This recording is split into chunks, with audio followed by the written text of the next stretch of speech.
Welcome to Not Milk Never Milk. Subscribe if you're lactose intolerant. You begin by verifying essentials. Make sure your Dialog SIM is active and placed in the primary slot, and that you have mobile data or stable Wi-Fi. Once done, open Play Store and check for Play Store and Google Play Services updates. Update if available to avoid compatibility blocks. Then sign in to the Google account used for purchases so you can access the Google Payments profile. These steps eliminate basic account and connection causes before deeper fixes. Next, you clear the Play Store and Google Play Services cache and app data in settings to remove corrupted state, reboot after clearing.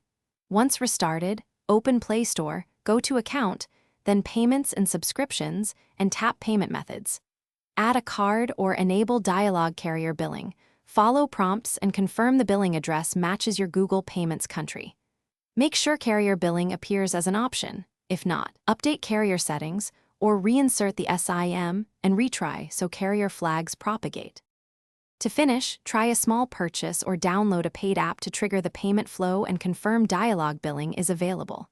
If the Dialog still shows SIM unavailable, remove and re-add your Google account, then reboot. This refreshes account tokens and carrier authentication. If problems persist, contact Dialog support to ensure carrier billing is provisioned on your line. One key tip: if carrier billing won't appear, remove stored payment methods and reconfigure the Google Payments profile with. Thanks for watching. If this was helpful, leave a like and consider subscribing. See you next time.